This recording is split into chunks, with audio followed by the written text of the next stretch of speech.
La ley y el carácter de Dios están en el centro de la gran controversia y cuando ésta concluya serán vindicados ante el universo espectador. Hasta entonces, la controversia sigue rugiendo y como seres humanos terminamos en un lado u otro según queamos y sigamos.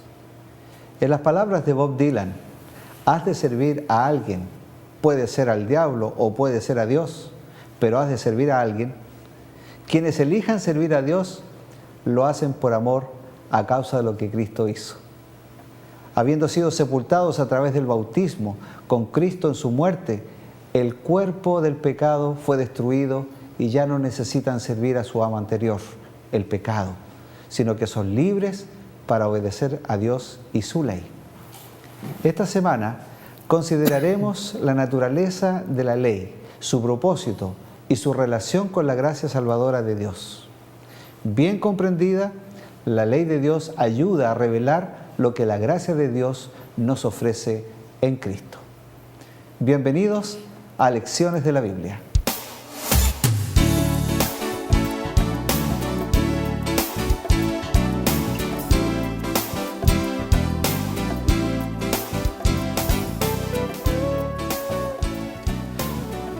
Nuevamente estamos con ustedes en Lecciones de la Biblia, en Nuevo Tiempo, Canal de Esperanza. Gracias por ser un asiduo seguidor de Lecciones de la Biblia. Gracias por estar semana a semana estudiando con nosotros la Biblia. Gracias por sus mails, sus correos electrónicos, sus llamadas telefónicas. Sin lugar a duda, todo eso nos anima a seguir haciendo este programa para usted. Es la ley de la vida. Tenemos que estudiar para aprender y para desarrollarnos, pero si una cosa es fundamental es estudiar la palabra de Dios. Y por eso que semana a semana estamos en esto, estudiando la Biblia, porque es lo único que nos puede ayudar a poder salir adelante y enfrentar con éxito el mundo difícil, espiritual que tenemos por delante.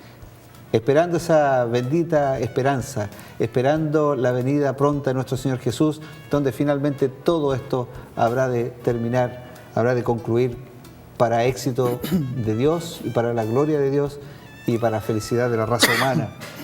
Esta semana, fíjense, vamos a estudiar un tema que no es fácil, digamos así, desde el punto de vista teológico, en el sentido de que hay mucha controversia en cuanto a este tema, que es la ley de Dios, los 10 mandamientos. A veces dicen que los que guardan los mandamientos son legalistas. Otros dicen, no, es que los mandamientos fueron clavados en la cruz. Otros dicen, no, los mandamientos están aquí dentro del corazón. Cada uno vive de acuerdo a su propia voluntad. Bueno, ¿qué dice la Biblia? Yo creo que allí es lo que queremos aprender el día de hoy. Y para eso hemos invitado nuevamente a Óscar Lefiguala, quien es pastor, y nuevamente has dejado tiempo. ¿Cómo estás, Óscar? Gracias por venir. Sí, hemos dejado un poquito a nuestros hermanos en las iglesias. En este momento me toca pastorear el distrito de Florida Oriente, así que un saludo para esos hermanos. Bueno, ya saben, los hermanos de Florida Oriente, aquí está su pastor, que esta es la tercera vez que lo traemos y con mucho gusto ha dedicado tiempo para acompañarnos. Gracias, Óscar. Vamos a hacer un pequeño resumen, como es habitual, a través de una nota, así que les invito a observar el siguiente video.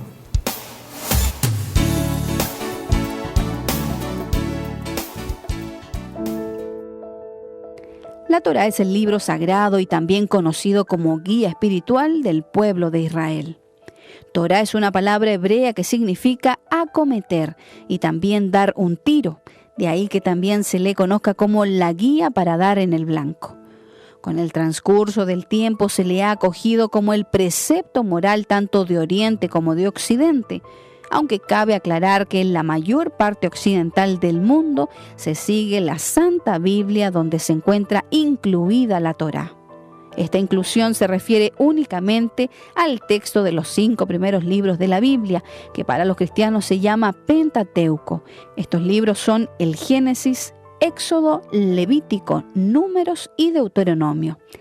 En la bibliografía cristiana suele denominársela como ley mosaica o ley de Moisés, mientras que los judíos la llaman simplemente la ley.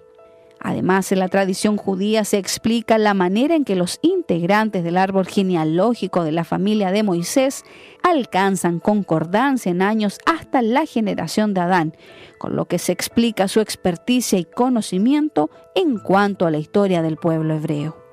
Por otra parte, existe una hipótesis llamada maximalista, que indica que la totalidad del texto de la Torá es una transcripción directa, letra por letra, hecha por Moisés, de la revelación divina recibida en el monte Sinaí, cuando se producía el éxodo desde Egipto.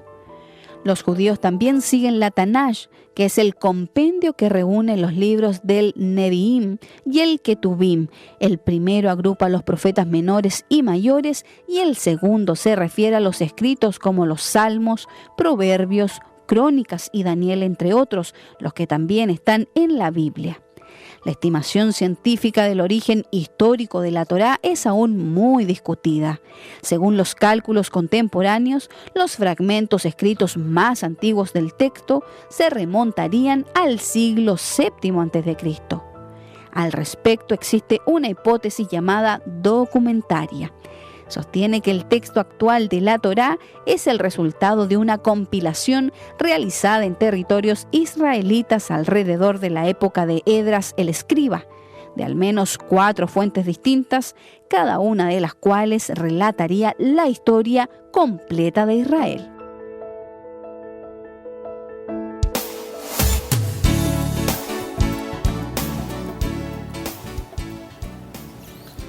Oscar, me fijé ahí que estaba la estrella de David sobre la Biblia. ¿Tiene alguna compatibilidad? Eso me parece que hay algo extraño ahí. No, la estrella de David no es bíblica. Ah, no es, ¿eh? No. Pero siempre se la asocia como si fuera Se lo bíblica. asocia, pero en realidad diríamos se lo asocia mal, porque ese es un signo que no tiene nada que ver con el cristianismo ni con la Torá. Es un signo externo que pertenece a otro grupo, a otro movimiento que no tiene nada que ver con lo que es la Biblia. Claro, tal vez por el concepto de David, por ahí Es la única relación, el nombre que le asignaron a esa estrella, pero David nunca tuvo ese signo. Claro. Bueno, ahí nosotros vemos bastantes como mezclas, ¿cierto? Sobre conceptos y sobre ideas que tienen que ver con la ley. Pero una cosa sí es clara, parece ser, que el cristianismo acepta como un conjunto de creencias y de verdades lo que está escrito en la Biblia, y particularmente nosotros basamos la ley, cuando hablamos de la ley, basamos en lo que es las enseñanzas del Antiguo Testamento, que fueron las enseñanzas que tuvo Cristo, ¿no es cierto? Y el Nuevo Testamento como un registro histórico y profético también del ministerio de los apóstoles y el fin del tiempo, el fin de los tiempos. Mira, como veíamos en el video, se utiliza la palabra Torá para referirse tanto a los 5 primeros libros de la Biblia, el Pentateuco. También esa misma palabra se utiliza para referirse a todo el Antiguo Testamento. Claro. Y también esa misma palabra, Torá, se utiliza para referirse a los 10 mandamientos. Pero algo curioso. Pero, no te adelantes. O sea, vamos a orar primero y luego nos lanzamos porque ya veo que estás con ganas de ir adelante. ¿Vamos a orar? Amén. Señor y Padre Santo, una vez más estamos aquí, Señor, en tu presencia para pedirte la sabiduría del cielo, que tú nos expliques tu palabra, tu mensaje para nuestra salvación, y te pedimos que tú nos conduzcas. En el nombre de Jesús. Amén. Amén. Si usted se está integrando a nuestra sintonía, estamos estudiando hoy día la ley y el evangelio, va a ser el tema. Vamos a estudiar sobre los mandamientos y para eso hemos invitado a Oscar, que ya es un panelista habitual de lecciones de la Biblia. Continúa, Oscar, ibas a mencionar algo sobre la Torá. Sí. Decíamos que la palabra Torá se traduce como ley, pero significa además instrucción. significa dar en el blanco, conducir en algunos casos. Por lo tanto, tanto los 5 primeros libros de la Biblia como todo el Antiguo Testamento y los 10 mandamientos reciben el mismo nombre, Torá. Pero algo curioso, te iba a decir... O sea, perdón, ¿es indistinto decir mandamientos, Pentateuco, Antiguo Testamento en el hebreo? Cuando se utiliza la palabra Torá, se utiliza indistintamente, solo lo define el contexto en cuanto a Torá. Pero sí existen otras palabras para decir preceptos, para decir... Sí, correcto. Estatutos. Pero la palabra Torá es una palabra que se utiliza tipo indistintamente. comodín. Exactamente, solo lo define el contexto. Pero algo curioso, y eso es lo que yo quería decir. Si nosotros tomamos los 5 primeros libros como Torá, dentro de esos primeros 5 libros está incluida los 10 mandamientos. Si tomamos como Torá todo el Antiguo Testamento, por supuesto, están también dentro de ellos los 10 mandamientos. Es decir, los 10 mandamientos son en el centro. Ineludibles. Ahora, todo eso lo define el contexto. Ahora, también en el video escuchamos la palabra Tanaj. Sí, claro. ¿Cierto? Para decir Pentateuco se utiliza la palabra Torá. Para decir los profetas, Neviim. Y para decir los escritos, Ketuvim. Entonces los judíos, para no estar nombrando las 3 cosas así que salía tan largo, tomaron la primera letra de cada palabra y pusieron la palabra Tanaj como una sigla para mencionar todo el Antiguo Testamento. Ok, interesante. Algo que uno no ve habitualmente, ¿no es cierto? No lo sabe. Bueno, esto de la palabra Torah tiene una connotación, entiendo yo, como una orientación, una guía. ¿Cómo es etimológicamente el concepto Torah en la mente judía? ¿Cómo operaba esto? ¿La aceptaban así a buenas y primeras? ¿Era como la ley de Media y Persia, regla de oro? Para el judío la Torá es algo muy sagrado, es una instrucción sagrada dada por Dios. Es decir, la palabra de Dios. Para ellos, el Antiguo Testamento. Todavía el Nuevo no había venido en ese tiempo, ¿no? En el tiempo de Jesús solo existía el Antiguo Testamento. Y para ellos eso era la Biblia, si dijéramos en palabras actuales. Por lo tanto, cuando alguien escuchaba la lectura de la Torá, la lectura de la ley, era algo muy sagrado y ellos prestaban mucha atención. Y fíjate que esta ley, este concepto de ley, de instrucción, en la Biblia y en el pensamiento hebreo tenía algo muy rico, había una riqueza muy profunda. Si revisamos, por ejemplo, el Salmo 19, revisemos allí el Salmo 19, porque hay unos conceptos muy hermosos respecto a la instrucción. Salmo 19, vamos a la mitad de la Biblia, estimados amigos, te abren su Biblia en el medio, prácticamente la mayor parte de la Biblia, el Salmo está en el medio, Salmo 19. Versos 7 y 8. Verso 7, dice, la ley de Jehová es perfecta, que convierte el alma. El testimonio de Jehová es fiel, que hace sabio al sencillo. Los mandamientos de Jehová son rectos, que alegran el corazón. El precepto de Jehová es puro, que alumbra los ojos. Aquí hay una cosa intercambiable entre ley, precepto, sí. Sin embargo, mandamiento. está hablando de lo mismo. Claro. De la palabra de Dios como instrucción. La primera frase del verso 7 dice, la ley de Jehová es perfecta. La palabra perfecta en hebreo allí es también algo completo, algo íntegro. Es decir, la palabra de Dios tiene toda la instrucción completa para que el ser humano sea feliz y sea salvo. No le falta nada. Y termina diciendo que esa Torah, esa ley de Jehová, convierte el alma, la hace tornar. Es decir, si iba en pos del mal, la vuelve para ir ahora en pos del bien. Tiene ese efecto. La siguiente frase del verso 7 dice que el testimonio, la palabra en hebreo edut, que se refiere a lo mismo, a la Torá, Es fiel, es fiel, que hace sabio al sencillo. que hace sabio al sencillo. Y mira, aquí cuando dice que el testimonio de Jehová es fiel, la palabra en hebreo fiel, fe o testigo, tiene la misma raíz, emet, y emet quiere decir fundamento, poner algo sólido en el suelo. Eso es algo fiel, ¿no? Por lo tanto, cuando decimos que la palabra es fiel, la palabra está fundamentada, firme. Si la persona es fiel, quiere decir que esa persona va a permanecer allí en lo que él prometió, en lo que él ha creído. Tiene una firmeza. Por lo tanto, el testimonio, la instrucción de la Biblia, a cada ser humano le da firmeza de carácter, firmeza en sus convicciones. Y resultado de eso lo hace ser sabio. La palabra en hebreo, jochma, sabiduría, habla de una sabiduría eminentemente práctica. Como decíamos en otra lección anteriormente, hay una diferencia entre ser sabio e inteligente. Han habido muchos hombres en la vida que han sido inteligentes, genios, pero no han sido sabios en conducir su vida. No han terminado bien.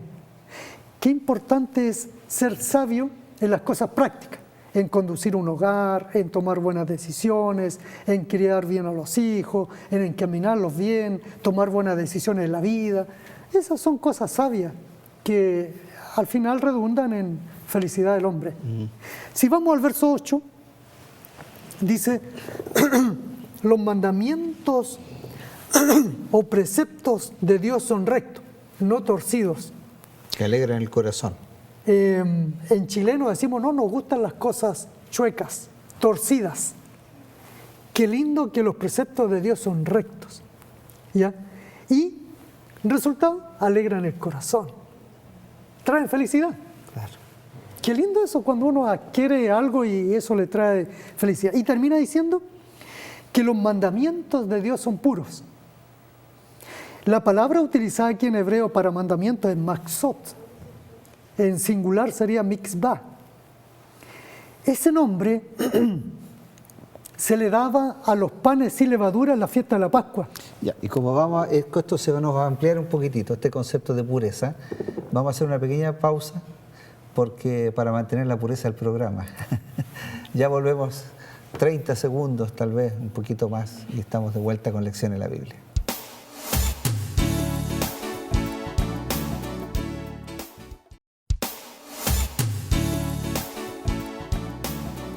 Gracias por continuar en Lecciones de la Biblia. Estamos aquí en el Nuevo Tiempo, canal de Esperanza. Quería recordarles que usted puede escribirnos a lecciones@nuevotiempo.cl para hacernos comentarios, hacernos preguntas, hacer aportes. Como usted desee, ese es nuestro punto de contacto. También puede llamarnos para pedir algún estudio bíblico, algún material adicional al 800-200-054. 800-200-054, número gratuito de Chile. ¿Usted, no sé, conoce la ley de Dios? ¿Se sabe los mandamientos de memoria? ¿O ha escuchado hablar de los mandamientos? ¿O se sabe algunos? ¿Cuántos se sabe? ¿2, 3, 5? ¿Sabe cuántos son? Son 10. Fuimos a preguntarle a nuestros amigos sobre el tema de la ley y particularmente les preguntamos si ellos conocían la ley de Dios. Las respuestas fueron variadas, pero la parte más difícil de la pregunta fue si es que ellos la obedecían. Miren lo que dijeron. ¿Sí? Por supuesto, soy católica. Sí. No. Por supuesto que sí. No conozco la ley de Dios, amigo. Claro, pues. Sí, ¿Y por qué creen? porque soy católica y tengo fe. Porque creo en Dios y creo que Él hace justicia en su propia forma. Porque tengo fe en Dios. Porque creo que Dios es el artífice de toda la vida. Porque desde chica que me lo inculcaron. Siempre mi fe ha sido creer en Dios y creo que hay un Dios y que existe el Espíritu Santo. Bueno, porque de partida tenemos vida. Y ahora eso es lo que pasa, que como está la juventud especialmente, Ustedes pueden ver todo lo que hay. ¿Por qué? Porque no tienen temor de Dios.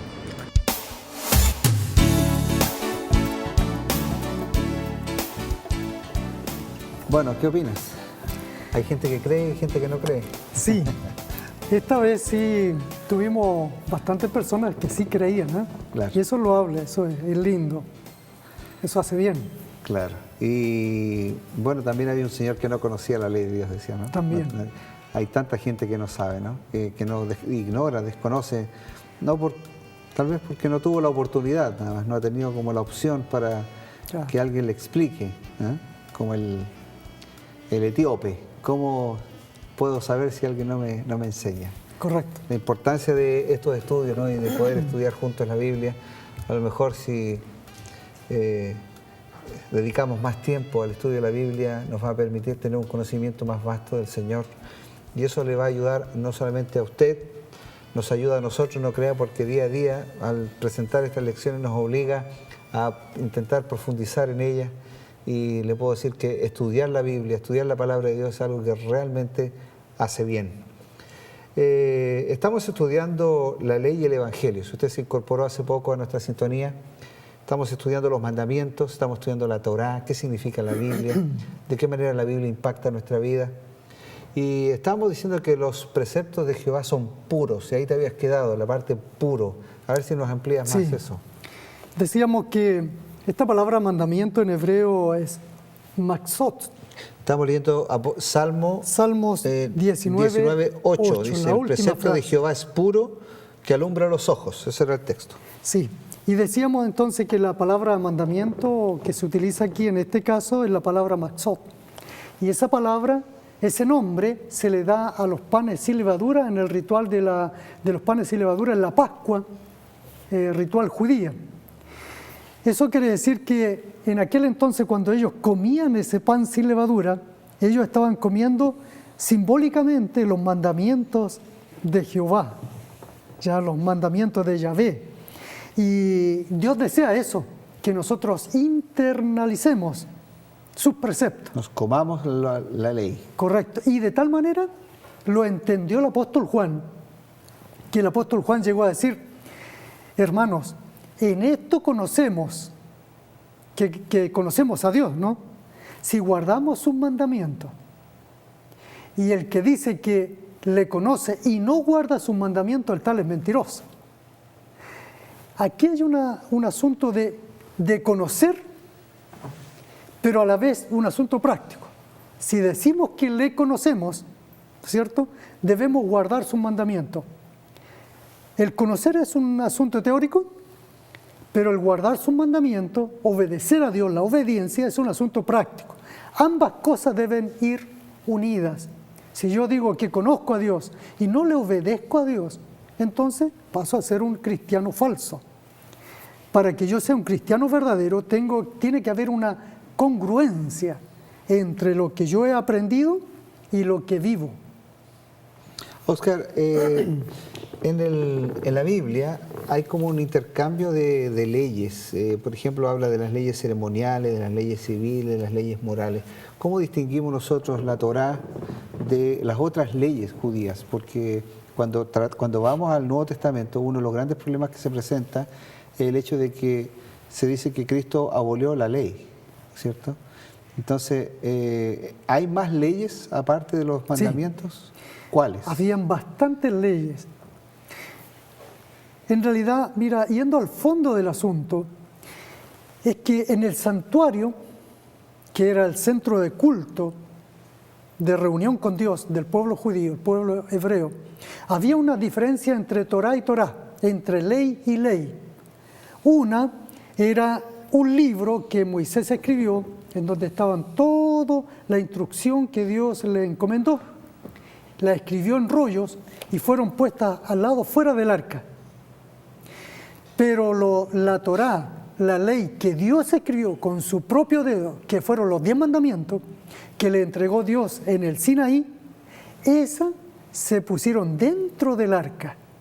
Es decir, hubo una diferencia entre las leyes que eran ceremoniales, leyes cívicas, leyes de costumbre, en fin, de convivencia, y lo que eran los 10 preceptos éticos de Dios. Es decir, había una diferencia de lugar y de posición. Por lo tanto, los 10 mandamientos son dados en forma distinta, deben ser conservados en forma distinta, respetados en forma distinta. Entonces, todo lo que era símbolo, lo que eran leyes, rituales que representaban la muerte de Cristo, el sacrificio de Cristo, todos aquellos símbolos terminaron en la cruz del Calvario. Ahora, pero pareciera ser que para Pablo, por ejemplo, el mencionar una u otra lo hace como casi de forma indistinta. Sí, solo el contexto lo puede definir. Muchas veces se confunde mucho la lectura de Pablo cuando dice que sobre la ley, sobre esta otra ley, y da la impresión de que está hablando de una sola cosa, y Pablo se está refiriendo a una u otra, sí, indistintamente. Pablo y el apóstol Santiago también hacen diferencia y mencionan, ¿no?, las diferencias. Cuando el apóstol Santiago a veces dice, si tú dijiste la ley, no codiciarás, pero transgredes en otro punto, estás ofendiendo la ley. Ahí el contexto está hablando claramente de los 10 mandamientos. Ley moral. Claro. En otra ocasión, cuando el apóstol Pablo dice los rudimentos de la ley, está hablando en ese contexto de las ceremonias que fueron caducadas en la cruz del Calvario. Es por eso que los 10 mandamientos, de acuerdo al contexto que se presentan en el Nuevo Testamento, los 10 mandamientos son eternos, no dejan de ser. Y hay varios textos que más adelante los vamos a ir viendo, ¿no es cierto?, en donde afirman esta idea de una ley que permanece. Debe haber una ley en el reino de Dios. Todo reino tiene un rey, tiene súbditos, pero todo reino también tiene una ley. Un reino sin ley no puede subsistir. Tiene que haber una ley. Ahora, el problema es que Satanás, cuando se rebeló contra Dios, él trató de poner en la mente de los demás ángeles, que Dios es injusto. Hizo creer aquella falsedad a una tercera parte de los ángeles. Y ese Dios es injusto atenta contra el carácter de Dios, como es Dios. Claro. ¿Y cómo se revela el carácter de Dios en su palabra?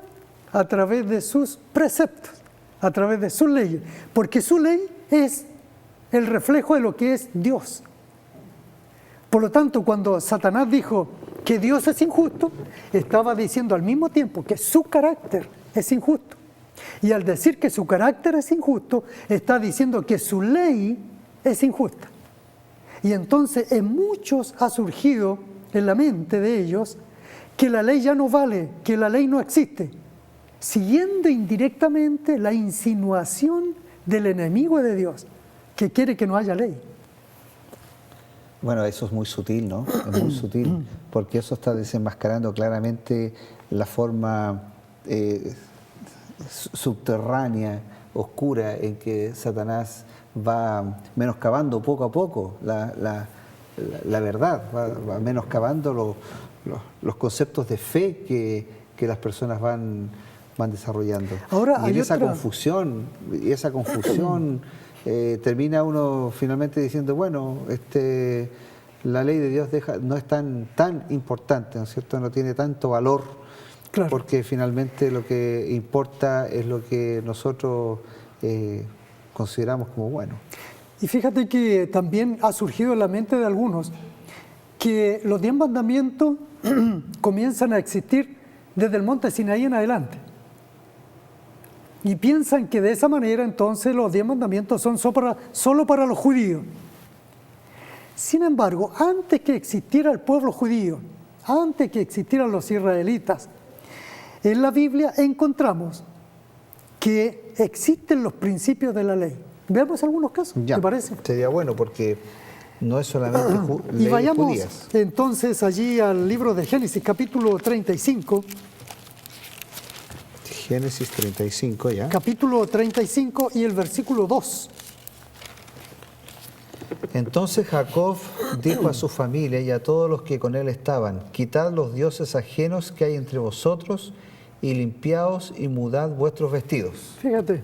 O sea, no tendrás dioses ajenos delante de mí. Ahí está ¿cierto? ese mandamiento. Primer mandamiento. Antes que existiera el pueblo judío, los principios de la ley siempre han estado, solo que no estaban escritos. En el monte Sinaí se entregaron en forma escrita, eso es toda la diferencia, pero siempre existió. Veamos otro ejemplo. Ya. Por ejemplo, allí en el capítulo 2 de Génesis, en la creación, y el verso 3. Esto es bien al principio, entonces. Muy al principio, cuando recién, Dios había creado los cielos y la tierra. Y bendijo Dios al día séptimo y lo santificó, porque en él reposó de toda la obra que había hecho en la creación. Ahí está el cuarto sábado. mandamiento, Cuarto, claro. que nos habla del día del Señor. Y veamos tal vez un ejemplo más. Génesis 39, Génesis capítulo 39 y el versículo 9. Allí está la experiencia de José cuando es tentado por la esposa de su amo. No hay otro mayor que yo en esta casa y ninguna cosa me ha reservado sino a ti, por cuanto tú eres su mujer. ¿Cómo pues haría yo este grande mal y pecaría contra Dios? Y pecaría contra Dios. Es decir, tenía claro: no codiciarás la mujer de tu prójimo. había varios conceptos. No codiciarás, no fornicarás y no cometerás adulterio. En el caso de la esposa, que ella estaba casada, ella iba a cometer adulterio. Claro. En el caso de José, iba a cometer fornicación. Y por supuesto, la codicia estaba de por medio. Claro. Es decir, los preceptos de la ley están antes que sean entregados en el monte de Sinaí. La pregunta sería: ¿para qué entonces se escribieron? Si es que estaban dentro de todo el estilo de vida del pueblo hebreo. Sí. No me respondas, vamos a una pausa y volvemos con la respuesta. Ya estamos de vuelta con nuevo tiempo en Lecciones de la Biblia. Por favor, no se vaya, queda poquito.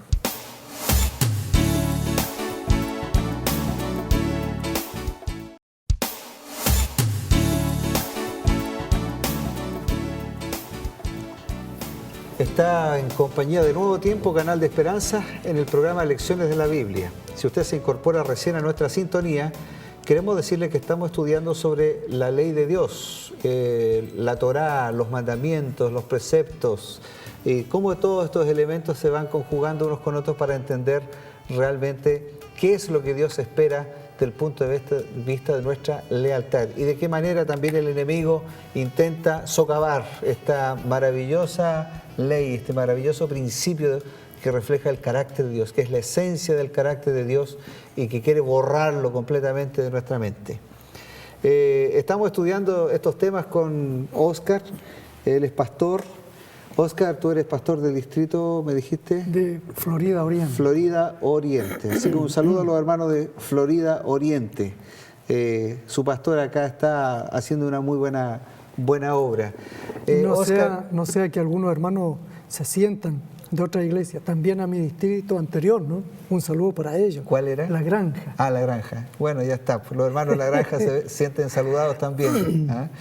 Yo voy a aprovechar de saludar a Valparaíso, mi distrito, aprovechando a nuestros hermanos de Valparaíso, que están allí en la costa mirando los barcos, donde entra y sale toda la mercadería. Son lindos hermanos, porque están en un lugar lindo. Sí, una gente muy buena, muy buena. Óscar, yo entiendo que tú tienes estudios doctorales. Háblanos un poquito sobre tus estudios, son interesantes. Sí, yo hice estudio de magistratura en la Universidad Metropolitana, la UMCE, la Universidad Metropolitana de Ciencia de la Educación, allí en el Centro de Estudios Clásicos. Estudié lengua y cultura clásica, así que también allí grandes profesores a los cuales les debo mucho, ¿no? Así que un saludo para ellos también. Ya, pero algo de las lenguas antiguas. Sí, ahí estudiamos, ahí me tocó estudiar griego, griego clásico y latín, también la lengua madre, la lengua latina. ¿Y el koiné? El koiné se ve de vez en cuando allí en las lenguas clásicas porque los clásicos, bueno, no es que solo, Aristóteles escribió en koiné y algunos otros, pero fueron pocos, mayormente la lengua clásica y otros dialectos también. Ya, entonces ya tiene un doctorado en, ¿cómo se llama? No, un magíster. Un magíster, y ahora está en un doctorado, entiendo, ¿no? Estamos mirando para allá. Ya. Bueno, yo siempre me preguntaba por qué no está haciendo clases en Chillán, pero parece que no, andaba corriendo un poco, ¿eh? El Señor sabrá. Bueno. ¿Y cómo ha sido esta experiencia? ¿Por qué surgió en ti estudiar estas lenguas, estas cosas, esta parte tan yo creo que es poco común, porque... Es como un don de Dios. Yo recuerdo que de niño me llamaba la atención todo lo mistérico, los signos, los símbolos chinos, japoneses. Cuando conocí el hebreo me fascinó, el griego también. Pero después uno se va fascinando en la estructura, en el sentido, en el significado, en la semántica, toda la parte filológica. Tiene riqueza muy grande. Son el griego, el latín, el sánscrito, entre esas lenguas, son idiomas muy desarrollados, que nosotros les llegaríamos a la mitad, ¿no? Y tienen una riqueza de expresión inmensa. ¿Y la persona común y corriente que no sabe estos idiomas, cómo se acerca a la Biblia? ¿Tiene un secretillo por ahí? Hay un secreto recomendar? grande. Una es estudiar con oración y pedir que el Espíritu Santo lo ilumine. Y el Espíritu Santo produce ese efecto de iluminar. Ya, pero hacer entender. Hay diccionarios griegos, sí, hebreos que uno puede tomar y claro. leer. Hace poco estuvimos dictando una clase en el Instituto Teológico aquí en Santiago, nuestro, clase de griego. Así que le dimos algunas nociones, ¿por qué? Un estudio muy largo. ¿Se puede, todavía están en eso? ¿O cada cierto tiempo se abren vacantes? Todavía no se ha iniciado, así que está por delante. Van a avisar cuando llegue el momento. Claro. ¿Ah? Bueno, el don, pues, cada uno tiene su don, ¿no es cierto? Y es un buen don que tú estás usando para el servicio de Dios. Pues bien, la pregunta que te había hecho hace un momento atrás era ¿por qué se escribieron entonces los mandamientos? Porque si están en el consciente colectivo o en la vida natural del pueblo hebreo, ¿por qué razón fue necesario entonces como identificarlo y entonces señalar, no, los mandamientos vienen en tal fecha? Como algo... Hay varias escrito. razones, no vamos a poder demorarnos mucho en esto, pero la razón básica es que en la historia en algún momento surge la escritura, muy básica, muy elemental, pero surge una escritura. Y uno de esos documentos más antiguos que tenemos en la historia es el Código de Hammurabi, que es mucho antes del Código de los 10 Mandamientos cuando fueron escritos en el Monte Sinai. Yeah. Mucho antes el Código de Hammurabi, allá en Mesopotamia, ya había escritura, había una ley escrita. Un rey mesopotamio. Ahora, ¿por qué se utiliza la escritura?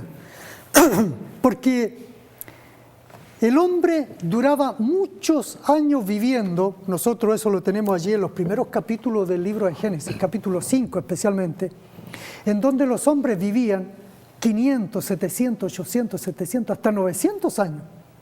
Entonces no se necesitó la escritura, puesto que había la transmisión oral, de padre a hijo. Y lo otro, la capacidad mental como y para la recordar. capacidad mental que ellos tenían, ¿no? Vestigio de eso, los últimos vestigios fueron los griegos y después otros por ahí en nuestro tiempo.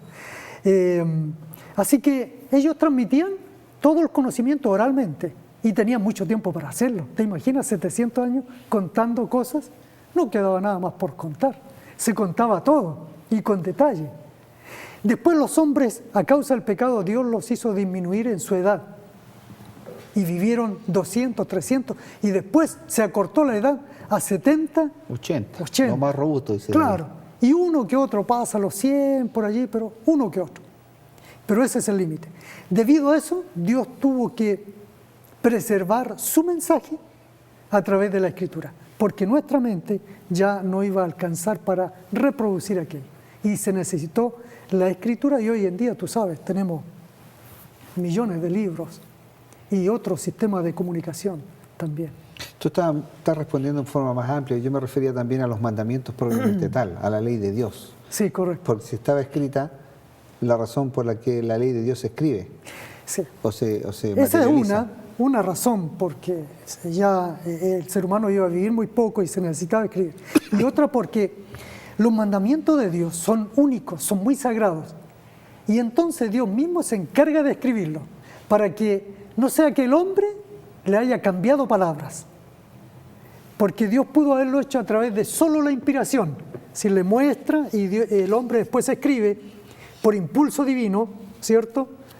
Pero sin embargo Dios en esta ocasión, Él se encarga de escribir para que sea en forma precisa, redactada en forma precisa, y hasta el día de hoy no se conoce otra ley tan completa, tan general, tan abarcante, pero tan precisa a la vez, tan concisa. No hay otra ley. Bueno, gracias. Mira, vamos a una pregunta, a otro aspecto del tema de la ley. ¿La ley salva o no salva?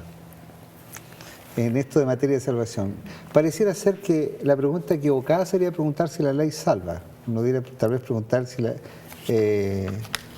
cuál realmente debiera ser la función. La función, ¿cierto? Claro. Pero si no guardamos los mandamientos, ¿nos salvamos?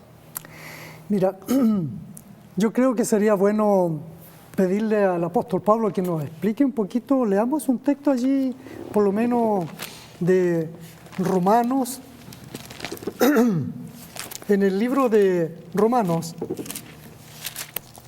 nosotros vamos a encontrar varias explicaciones en donde se nos dice que realmente la ley no puede realizar tal cosa. Capítulo 4, verso 16. Dice, por tanto es por fe para que sea por gracia, a fin de que la promesa sea firme para toda su descendencia, no solamente para la que es de la ley, sino también para la que es de la fe de Abraham. También yo estaba mirando el 20, dice, ya que por las obras de la ley ningún ser humano será justificado delante de él, porque por medio de la ley es el conocimiento del pecado. Correcto. Es decir, la ley tiene una función y nosotros no le podemos atribuir otra función más que la que tiene. La ley nos lleva a conocer el pecado, a identificar el pecado. La ley también es un estilo de vida. Por lo tanto, la ley no puede salvar. El único que salva es Cristo Jesús. La ley, dice el apóstol Pablo allí en Gálatas, capítulo 4 creo que es, en donde dice que la ley ha sido nuestro ayo para llevarnos a Cristo. La ley es nuestro conductor, que nos guía, es decir, la ley me hace sentirme pecador, me dice, mira, tú pecaste en esto, tú faltaste en esto, yo te acuso, porque yo soy la ley de Dios, te estoy mostrando tu pecado. Es la obra del Espíritu Santo que actúa para la que actúa a través de la ley, para mostrarme que yo soy pecador. Pero yo, si voy a la ley no puede hacer nada por mí. Es como un espejo, dice el apóstol Santiago. Yo me miro al espejo y si no estoy peinado, tengo el rostro sucio, el espejo solo me puede mostrar, nada más, no me puede limpiar, no puede hacer nada por mí. Entonces la ley me conduce a Cristo, que en sí me puede limpiar de pecado, me puede salvar, puede renovar mi conciencia. Por lo tanto, la ley tiene su función. Y Cristo tiene la función de salvar, es el único que puede salvar.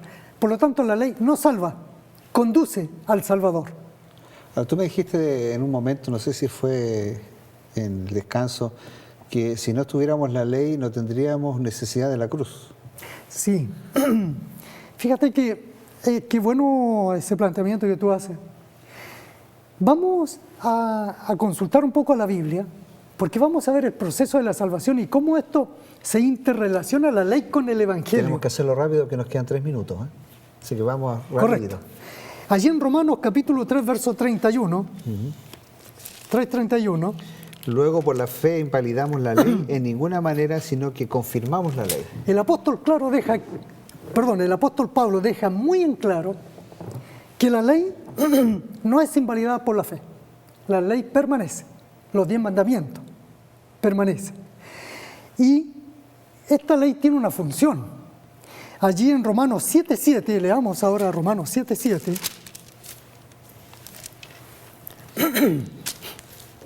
Bueno, dice, ¿qué diremos pues? La ley es pecado en ninguna manera, pero yo no conocí el pecado sino por la ley, porque tampoco conociera la codicia si la ley no dijera no codiciarás. Ahí es clarísimo que está hablando de los 10 mandamientos. Claro, por el contexto. Así que la ley me muestra el pecado. ¿Cómo puedo saber yo que existe el pecado? Por la ley de Dios. Si no existiera la ley de Dios, entonces no sabría qué es pecado. Y el pecado, ahora vamos a ir a Romanos capítulo 5, verso 12. Por tanto, como el pecado entró en el mundo por un hombre y por el pecado la muerte, así la muerte pasó a todos los hombres por cuanto todos pecaron. Mira, aquí hay una cadena. Es una cadena. La ley me muestra el pecado. Sí. El pecado La muerte. Dice que me conduce a la muerte. A la muerte, claro. Y la solución para esto, la única solución para esto sería el sacrificio de nuestro Señor Jesucristo. La cruz. Para salvarme de esto. El punto es que hay algunas iglesias que rechazan la ley de Dios. Hay gente que no acepta la ley de Dios y dice que la ley de Dios ya no existe, que no vale, que no está vigente. Si fuera así, mira, quiero que vayamos a una explicación de este concepto de ley y pecado y muerte. Pecado y muerte.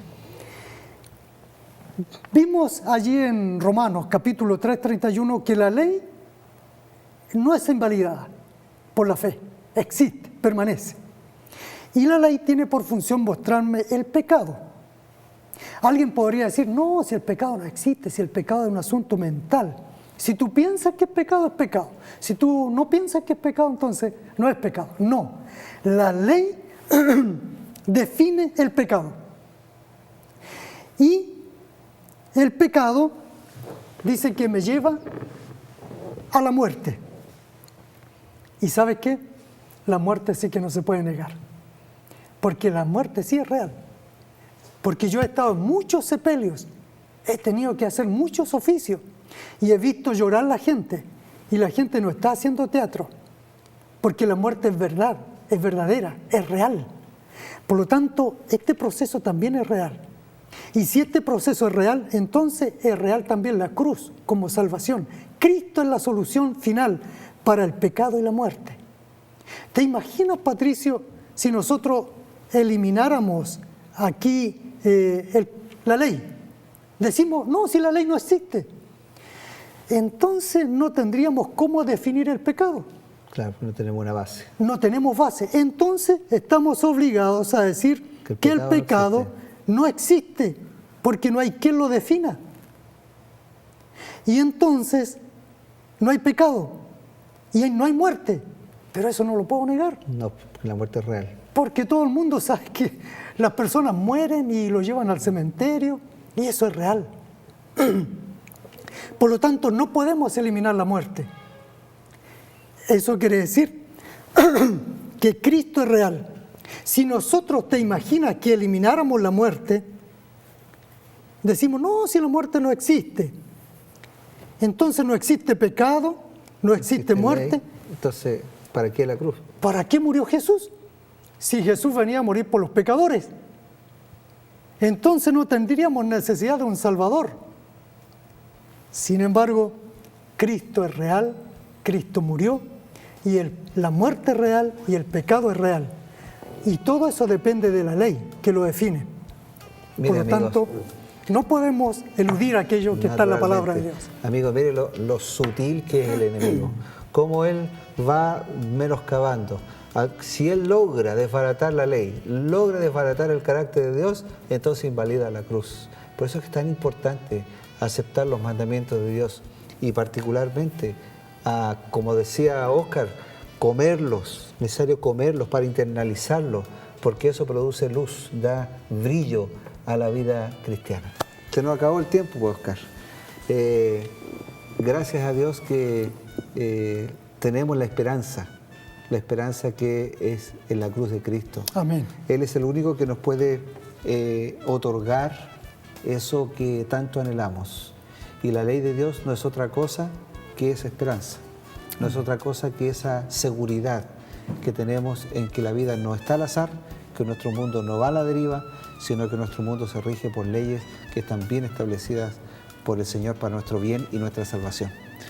Óscar, muchas gracias por habernos acompañado en este 10º estudio de la Biblia. Gracias por tu tiempo y que el Señor te siga acompañando en tus labores pastorales. Amén. Y a ustedes, amigos, también les agradecemos que ustedes prefieran Nuevo Tiempo y prefieran este programa para aprender, para estudiar, para conocer un poco más del Señor. Que Dios les acompañe y será hasta una próxima ocasión. Chao.